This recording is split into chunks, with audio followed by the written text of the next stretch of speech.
Mucho gusto, Nicole. Bienvenida. Igualmente. Artista visual chilena, documentalista, autora de el estupendo documental El viaje de Mona Lisa, que ha formado parte de algunas muestras acá en Chile y que es tu documental acerca de el viaje de otro artista, pero que en el fondo es una metáfora de tu propio viaje como artista en alguna medida. Eh, Totalmente. entonces, quería antes de iniciar la conversación sobre tu estupendo trabajo documental, Gracias. que ha dejado súper buenas impresiones acá en la exhibición acá en el sur de Latinoamérica. Te quería preguntar, Nicole, lo primero, un poco de feedback o de background más bien. Esto del inglés es difícil, pero a mí feedback, background suenan como distintos. ¿Hace cuánto tiempo vives en Nueva York? Pero tú ahora estás viviendo allá, Sí. ¿y hace cuánto tiempo estás viviendo allá y qué ha significado eso en el desarrollo de tu trabajo? Bueno, yo vivo, de hecho, en 20 días más voy a cumplir 8 años viviendo acá. Eh, y claro, había venido un par de veces antes, pero ya finalmente me vine a vivir. Yo viví antes en España. Yo salí igual hace tiempo de Chile, porque yo estudié teatro, como ya lo sabes por la película, y luego me fui a estudiar comunicación audiovisual a la Universidad Complutense de Madrid. Entonces allí yo hago mi vida, viví 15 años allí, de hecho me nacionalicé española, etcétera, y luego es súper loco porque en realidad yo siento como que a pesar de que ahí tuve, digamos, como estos estudios académicos sobre lo audiovisual, no estuve realmente como haciendo mis propios trabajos, sino más bien estaba como en una mezcla en colaboraciones con otros amigos artistas con los cuales hicimos trabajos en conjuntos, pero yo sobre todo estaba más en la parte todavía de interpretación. Y es súper increíble porque cuando yo llegué a vivir a Nueva York, me acordé efectivamente de mi amigo, de Iván, que por los rumores decían que estaba acá, o eran muchos mitos urbanos que decían desde que estaba prácticamente viviendo bajo el puente, a que estaba triunfando en los teatros de Broadway. Entonces yo tenía mucha curiosidad y por supuesto siempre lo recordaba con mucho cariño por la impresión y el impacto que él causó en mí cuando estábamos en la escuela. Entonces yo siento como que esta historia con él se fue desarrollando de una forma muy intuitiva, muy natural, y yo solamente seguí las señales, ¿no? O sea, un poco como Alicia siguiendo al conejo blanco. Entonces, es lindo porque es como la sensación de que esta historia me encontró a mí. Y yo simplemente la recibí y la seguí. Pero la historia estaba allí buscándome. Y es la primera vez que realmente realizo un trabajo de esta envergadura, porque hice algunos otros ejercicios antes, al mismo tiempo que estaba desarrollando esta película.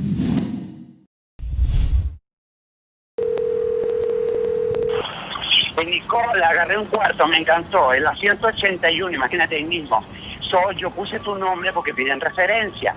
Por si te llegaran a llamar, yo dije que yo trabajaba en eventos y que tú eres la dueña de la compañía y siempre me llamabas para eventos y cosas de cuestiones así.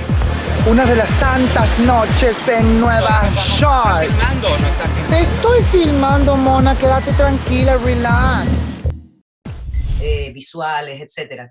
Pero una cosa más narrativa, creo que esta fue la primera cosa grande. Claro, bueno, también me tardó 7 años de trabajo.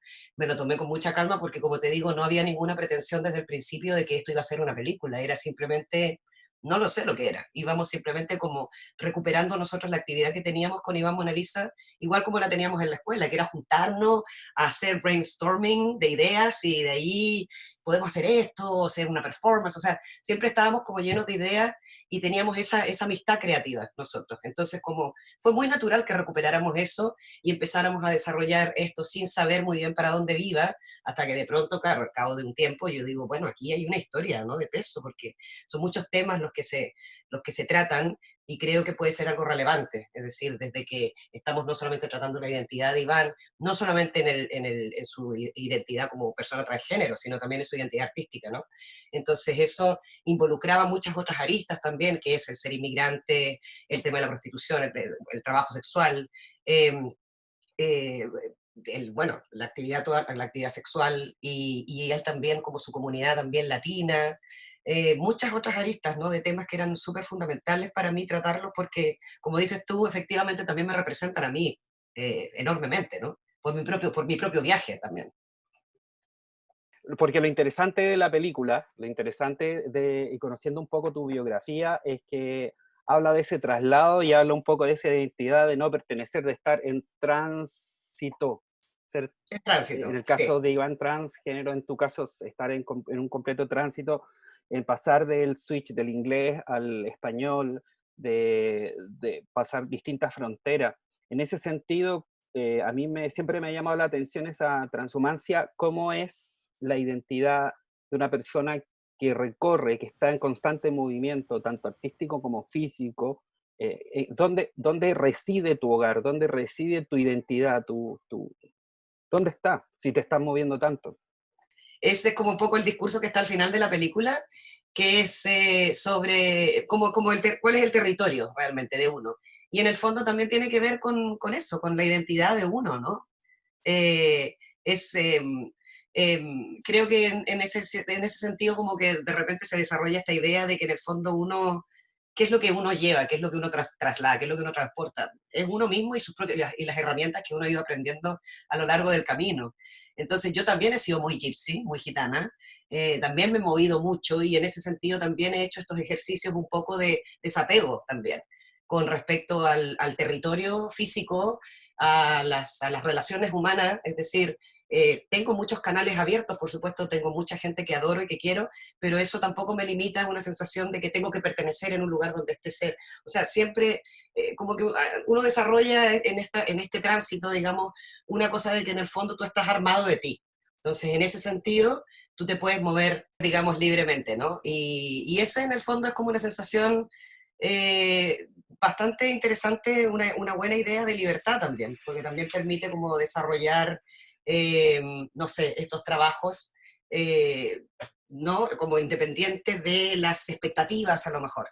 Entonces, como vivir un poco también este camino como un poco desconectado también de las expectativas que pueden tener la gente sobre ti. Entonces, eso te da una sensación de libertad que es bastante productiva, creo yo. Hay también algo interesante en cosas en las que has participado. Chile sigue siendo un punto de inicio, ¿no? En tu trabajo, de alguna manera siento yo que hablar de Iván es hablar también de lo que tú fuiste en Chile. Entonces, Sí. eso, ¿qué tan importante sigue siendo eso? Es súper importante, o sea, Chile es un punto de partida, pero también es un punto de retorno de algún aspecto, ¿no? O sea, de alguna forma, porque yo creo que cuando uno sale del país de uno, por lo menos en mi experiencia, el haber salido de Chile también tenía que ver con una sensación de renunciar un poco a ese origen. ¿Por qué? Porque de alguna forma, bueno, cuando uno siente que no encaja, también eres más joven y quieres buscar, no sé, tienes esa intuición de que puedes encontrar otras cosas que a lo mejor uno va a encajar mejor en otros lugares donde se te permita más espacio de acción, ¿no? Menos prejuicio, la página en blanco, esa sensación de la página en blanco, es decir, ahora puedo como reciclarme como persona, a lo mejor puedo ser una nueva versión de mí. Yo creo que los viajes muchas veces aportan eso, ¿no? Porque uno al descontextualizarse de todo lo que te conoce, todo lo que te rodea, el contexto, ¿no? Uno como que se da esa oportunidad a lo mejor de empezar de nuevo. Y en ese proceso, yo creo que es como también, porque la patria al final y la tierra, o sea, la nacionalidad, digamos, es sobre todo la hacen también la gente que te contiene, ¿no? Es decir, todo lo que te rodea, tu ambiente, entonces es la idea es un poco toda una idea, es muy conceptual todo esto. Entonces, cuando uno se aleja de eso, en el fondo también uno está cortando esos lazos con lo materno, con tu origen, a lo mejor para poder encontrar tu propia manera de ser, tu forma, es decir, a ver, hasta este punto, ¿qué es lo aprendido y qué es lo que yo realmente soy? Entonces uno como que se quita, digamos, todas estas cosas que a lo mejor piensas que las haces porque simplemente te las enseñaron y entonces empiezas a decir, a ver, hasta qué punto ahora es lo que yo realmente quiero hacer. Entonces, como que la escala moral y los valores se transforman en una cosa de qué es lo bueno y qué es lo malo. Al final lo malo es lo que te hace sufrir solamente, ¿no? Y lo bueno es todo lo que te puede dar unos aportes benéficos que uno los siente también como saludables, etcétera. Entonces, eso fue muy bonito en este proceso de haber salido de Chile, descontextualizarme. Sin embargo, al cabo de los años, uno empieza de alguna forma a reconciliarse también con eso que deja atrás, porque empiezas a reconocer en ti mismo que hay cosas que son parte de tu origen, que tienen que ver con tus raíces, con todo lo que aprendiste. Hay un background importante allí, que es obviamente el que te ha motivado también y te va a marcar para siempre en, todo en toda tu mirada artística, etcétera. Pero es algo que yo creo que es un proceso que cada uno puede durar más o menos según, y creo que ahora a estas alturas yo estoy totalmente reconciliada con Chile, reconciliada con todo mi entorno, reconciliada en realidad con lo que yo misma veía allí, porque en el fondo no es más que el reflejo de uno mismo, ¿no? O sea, en el fondo, ¿qué son las cosas que a veces te molestan de tu país? Son cosas que uno también tiene y al verlas reflejadas en otro, uno como que reniega. Entonces yo creo que también eso es un proceso muy personal y muy profundo de identidad, sin duda.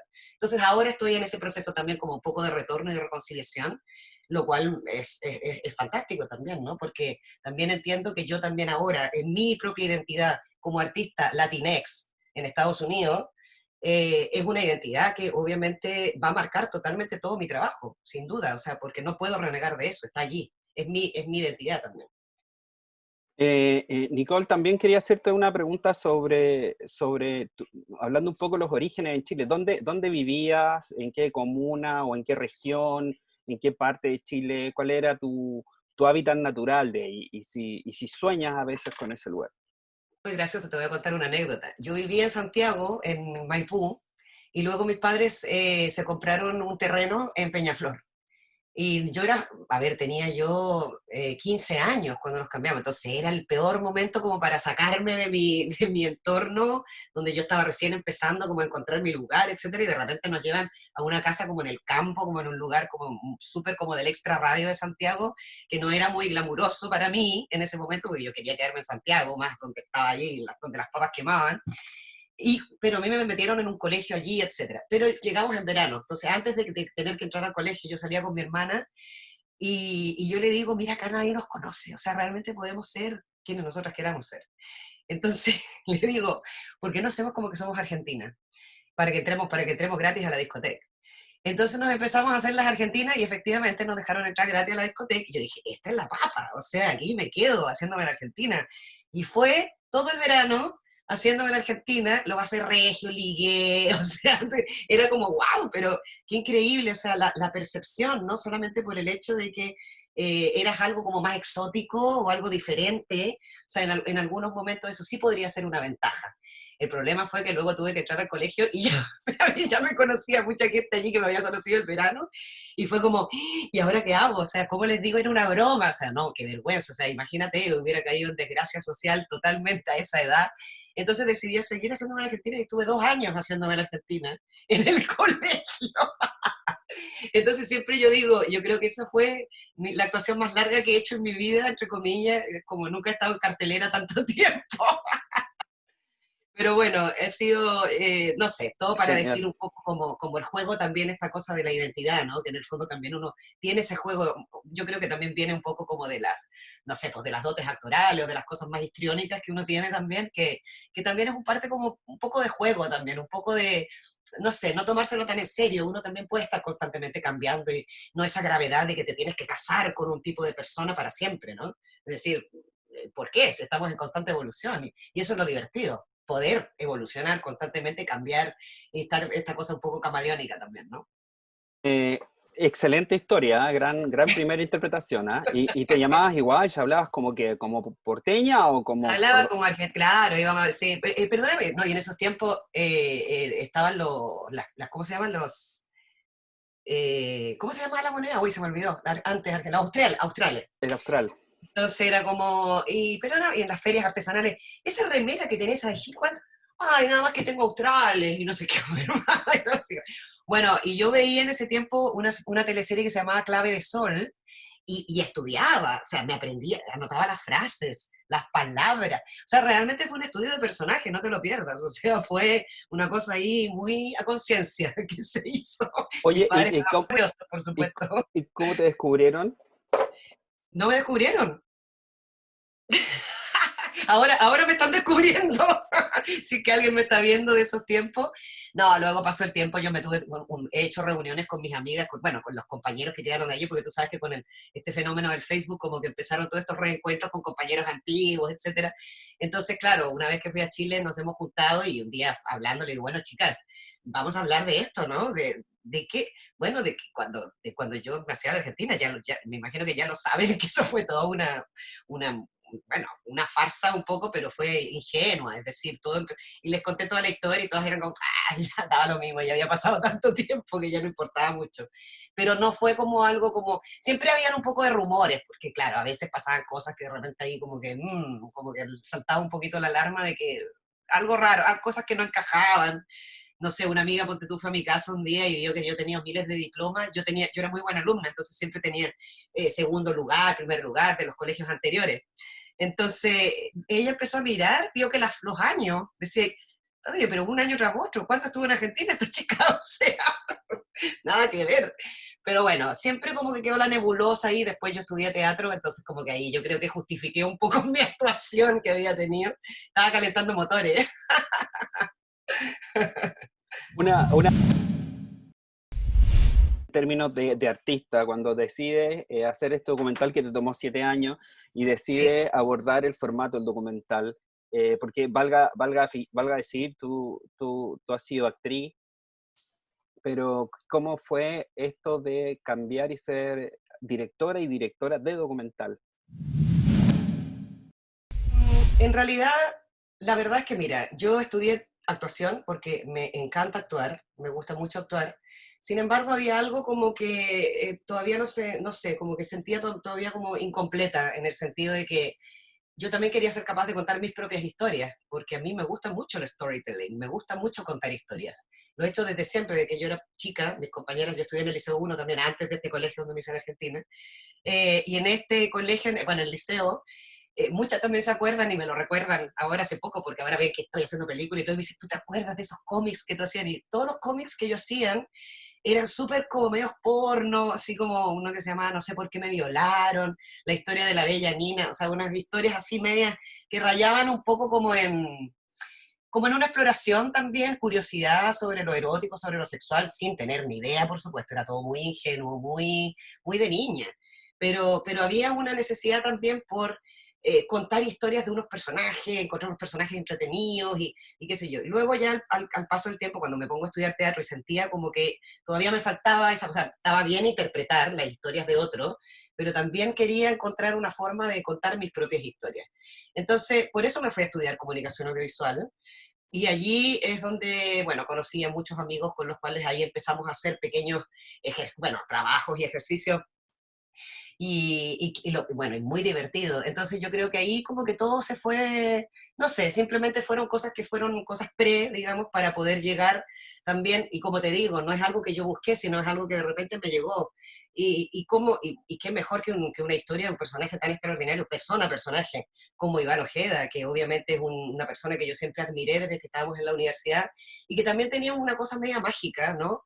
Porque siento que también el hecho de que toda esta historia y estas secuelas, o sea, esta serie de casualidades que nos han ido reencontrando, o sea, es algo que me dices todo el rato ahí como, está para ti, o sea, es muy increíble porque es una historia muy bonita, como muy mágica de cómo se ha ido dando todo, realmente parece ficción. O sea, ¿cómo es posible? Y los cuentos, y luego la editorial, y luego lanza el libro, y bueno, y ahora lo de Almodóvar, o sea, ya es como que todo ha ido como a más, digo, pero qué increíble, o sea, esto no para, y me alegro mucho por Iván, porque creo que también es un premio también a su propia consecuencia también, ¿no? Como persona y como artista.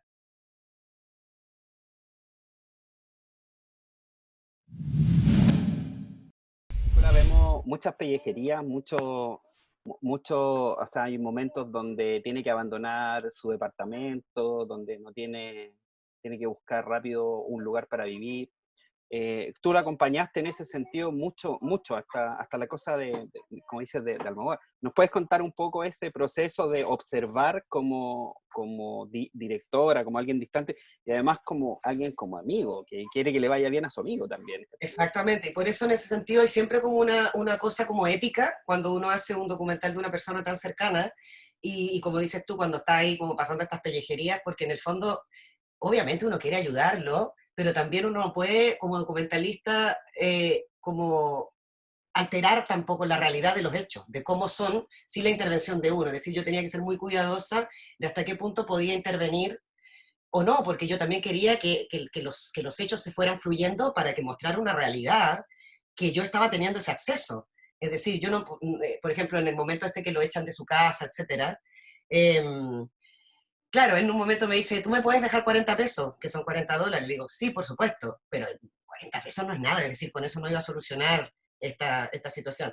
Pero claro, yo no podía, yo tenía que, o sea, yo quería grabar todo eso, acompañarlo, porque necesitaba también obtener algo verídico, algo fidedigno de lo que es su realidad. Porque por algo yo también estaba, digamos, tenía el privilegio de tener ese acceso a un mundo bastante más underground de lo que conocemos a lo mejor acá en Nueva York. Entonces, después de que ocurre todo eso, obviamente ya luego como amigos, ya luego yo le ofrezco mi ayuda, ¿no? Y le digo, bueno, ¿qué necesitas? Ya, ¿qué? O sea, te ayudo, ¿no? Económicamente, etcétera. Entonces, pero claro, siempre era como esa cosa como un poco también de ser muy cuidadoso para no, porque al mismo tiempo, claro, quieres ayudar, quieres presentarte como un amigo, pero al mismo tiempo tampoco puedes alterar demasiado los hechos porque si no tampoco tenemos la historia, ¿no? Tampoco tenemos, digamos, lo que necesitamos ver de cómo es realmente la vida de esta persona, personaje. Sí, siempre es como una cosa ahí muy, no sé, una problemática como ética de siempre hasta qué punto la historia es más importante o la podemos superponer a la amistad que tú tienes con esta persona, personaje, ¿no? ¿Y cuál es la respuesta? O sea, Yo, yo creo que ahí es un poco el sentido común. Uno, a ver, no culparía a nadie que a lo mejor lo haya hecho mal o se haya equivocado con alguno de este tipo de decisiones, porque en el fondo es difícil. Pero yo, bueno, yo puedo hablarte por mí solamente, es decir, para mí siempre es más importante mi amigo, por supuesto, evidentemente. Pero yo sabía que si no lo voy a poner en riesgo a él, siempre podía estirar un poquito más la cosa para darle, digamos, más base a que ocurrieran las cosas y poder registrarlo. Pero después de eso, según se apaga la cámara, ahí estoy yo, como amiga, y por supuesto siempre puede contar conmigo para lo que necesite, ¿no? hay también hay una cosa relevante que quiero saber. Mencionaste lo de Almodóvar, cuando Almodóvar publica en su blog que estaba leyendo el libro justamente de Iván, Las Beauty Queens. ¿Cómo reaccionaste tú o sea, en tu fuero interno? O sea, porque eso es como, Dios mío, te pone un check, una celebridad y un autor de esa envergadura es maravilloso, pone un foco de atención sobre ti. No, o sea, es súper contenta, yo estaba acá saltando, o sea, feliz, feliz, súper feliz por él, por supuesto. Y como te digo, siento como que es algo que en el fondo, como que, no sé, algo como que se está cumpliendo también, como tanto tiempo mascando la hucha, ¿cachai? Pero aún así siendo súper consecuente con esta vida y en el fondo entendiendo de que su dimensión artística, creativa, iba a ser capaz de coger todo esto, de coger todas sus historias, su propia vida y transformarla en algo extraordinario, que es, bueno, primero el primer libro, que es La misma nota Forever, y luego Las Beauty Queens. Entonces, cuando me cuenta, y aparte luego yo leo lo que había escrito Almodóvar, y entonces decía, me recordaron tanto a los propios personajes míos de Patti Difusa, con la diferencia de que mis personajes son ficticios, los de Iván Mona Lisa son absolutamente reales, ¿no? Entonces eso es el máximo piropo que te pueden decir. Y además, por otra parte, porque, y volviendo a la cosa media mágica, ¿no? De esta cosa de cierra ciclos, yo recuerdo cuando yo estaba en la universidad y era muy, bueno, yo entré con 17 años cuando conocí a Iván. Él me regaló el libro Pati Difusa. Me lo regaló porque me dice, no, tienes que leer Almodóvar, no sé qué, y yo, ok, o sea, imagínate que él me regalara ese libro en esos tiempos y que ahora resulta que Almodóvar lee el libro de Iván Bonaliz Ojeda y encima hace una conexión con esos dos libros. O sea, una cosa extraordinaria, fantástica, ¿no? Por supuesto, estábamos los dos celebrando mucho. Los ciclos se cierran. Los ciclos se cierran. Y además, gracias a esto, él recibe como a las 2 semanas una super oferta de una casa editorial de acá que se llama Astra Publishing House para traducir, para sacar la versión en inglés de su libro. Y eso también replica en el Reino Unido, donde también tiene otra oferta ahora. O sea que ahora solamente puede ir como rocket, como cohete, ¿no? Espero, y que siga así. Que se cuide de las drogas, sí. Bueno, sí, la droga del arte, que es algo que nos intoxica muchas veces. Sí. Oye, oye, querida amiga Nicole, me encanta tu historia y me encanta el interés que tienes. También quería preguntarte sobre eso, sobre a veces hablaste algo de lo importante que es cuidar a las personas que nos importan cuando hacemos estos trabajos documentales tan cerca, porque por lo menos en periodismo siempre decimos la frase, no hay periodismo sin traición, porque tienes que seducir al entrevistado, tratar de envolverlo, que no es este el caso por lo demás, porque este es otro tono, lo que estamos haciendo tú y yo, pero al final tratar que cuente algo que muestre o de alguna manera traicione ese acuerdo inicial. Tú dijiste que cuidaste mucho la relación con Iván en ese sentido, pero ¿hubo algún momento de duda que dijiste esto quizás vaya a ser demasiado extremo? ¿Lo hablaste con él? ¿Llegaste a un acuerdo con él? ¿O tomaste tú la decisión en tu propio sentido común? Mira, Iván no es una persona fácil, es un gallo, bueno, que tiene un tremendo carácter, pero también, pero al mismo tiempo es muy generoso con su historia. Es decir, lo bueno de Iván es que es un tipo como súper abierto, como muy frontal.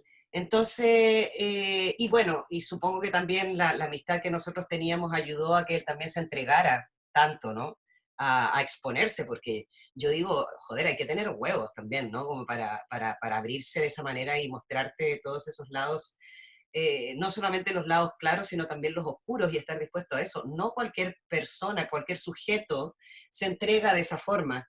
Yo, por ejemplo, ahora estaba haciendo otro proyecto con una amiga mía bueno, que llegó a España a trabajar como nani y al final se convirtió en una dominatrix.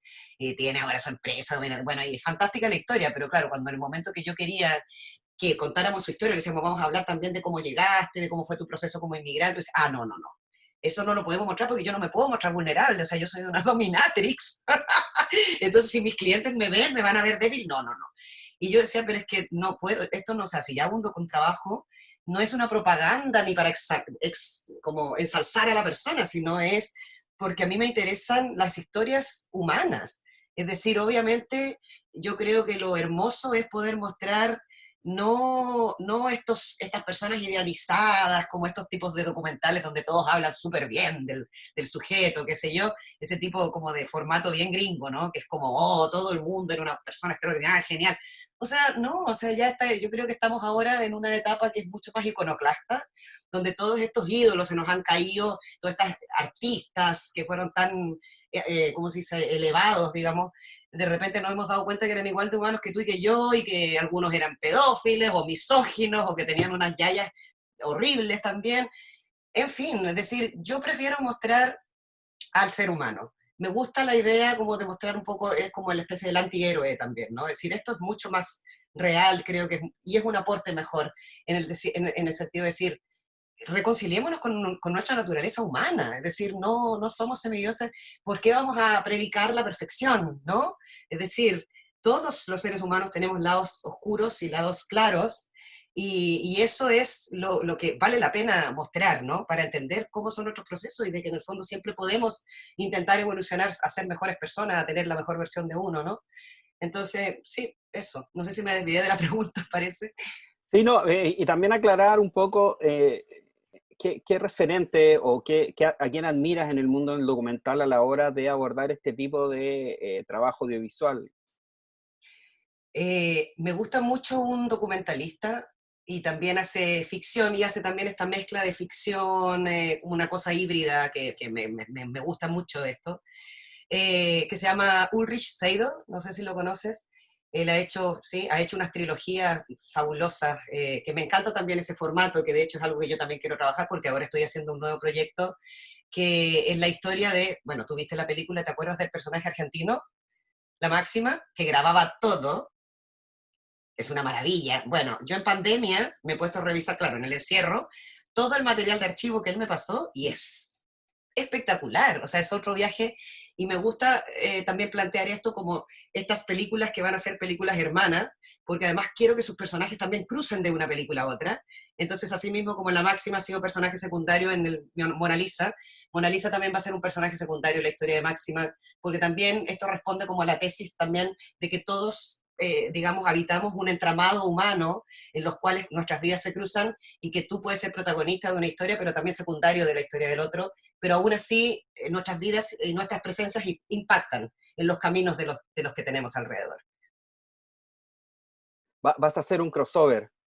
Voy a hacer un crossover, Qué exactamente. entretenido, qué buena idea, qué buena idea. Vas a mantener vivo no es tu universo, pero el universo de personaje que descubriste y quieres que No, siga vivo. es una maravilla, porque además yo también, como soy un personaje de esta historia, entonces yo tengo toda esta historia de Máxima de cuando empieza a salir de Buenos Aires. Él grababa todo eso. Cuando llega a Miami, cuando saca la Máxima, porque ahí se convierte en la Máxima, la prostitución, etcétera. Luego llega a Nueva York y se encuentra con Mona Lisa. Bueno, no lo voy a contar cronológicamente porque no es el estilo que manejamos con la editora, pero más o menos para que se entienda. Y luego aquí, digamos, al encontrarse con Mona Lisa y tal, pero en un momento, claro, va a recibir esta llamada mía preguntándole, oye, mira que Mona Lisa me ha dicho que tú tienes mucho footage que tú grababas de ese tiempo, soy Nicole Costa, soy una directora, estoy trabajando en el viaje de Mona Lisa, entonces ahí mi aparición, digamos, entra de nuevo en la historia de Máxima, y entonces nosotros decidimos, cuando él mira, porque él viene al estreno de Viaje de Mona Lisa acá en el Top New York City, que fue súper glamuroso y tal, entonces él no podía creer que sus imágenes por fin habían tenido un propósito, y estaban en una pantalla grande y la gente brava, aplaudiendo. O sea, imagínate la emoción para él también, para él, ella, ¿no? De repente sentir que todo eso realmente tuvo un sentido y que toda esa cantidad de VHS no se quedaron guardados en un cajón. Entonces yo quiero también recuperar todo eso, y yo en este momento le pasé una cámara a Máxima con la que se está grabando ahora en pandemia, porque sí, imagínate lo que es la prostitución en pandemia, o sea, es una cosa tremenda, ¿no? Entonces todo eso también se está registrando en este momento, y yo estoy completando esta película, y bueno, y obviamente ahora estoy postulando a grants, a fondos, qué sé yo, para poder seguir adelante con esto. Pero sí, esa es la idea, más o menos, que queremos seguir. Oye, Nicole, y para ir terminando la entrevista y agradecerte, quería consultarte cómo te ha tratado a ti la pandemia, cómo has podido trabajar y estar articulando todo esto o sea, tú estás en Nueva York, una de las ciudades más afectadas mundialmente por la pandemia. ¿Cómo ha sido tu rutina? ¿Te has quedado en casa? ¿Has podido salir? ¿Cómo ha sido? ¿Cómo ha estado la salud mental, anímica, Eh, física? Bueno, esto ha sido, los primeros meses fueron súper difíciles. Fue todo muy loco, porque bueno, yo a todo esto fui al festival, estaba invitada al Festival Cinegoa, que en Bilbao, ganamos en esa categoría de documentales, ganamos con la película El viaje de Mona Lisa. Entonces yo estaba súper contenta celebrando y volviendo, pero fue nada más volver acá, y al día siguiente cerraron las fronteras de Europa. Y fue como ¡ram! De repente llegó toda esta cosa así como el hoyo negro de la pandemia, y de repente todos encerrados.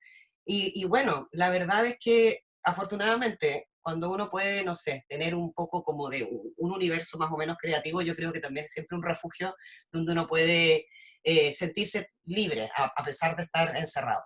Obviamente hay días más buenos que otros, hay días que a veces se hacía muy insoportable, pero luego el ser humano es increíble como también uno se va adaptando, ¿no? Ahora en estas alturas, bueno, ha bajado mucho, digamos, ya hemos pasado lo peor, pero sí, lo triste es que, como, bueno, ya sabes, ha muerto gente cercana, y todavía sigue ocurriendo esto, y bueno, y es súper impactante, o sea, eso no deja de impresionar, ¿no? Pero en este momento la situación es que la gente, no, ya no estamos como en una cuarentena así, bueno, como súper obligada, la gente ya está saliendo, todo el mundo anda con máscara en la calle,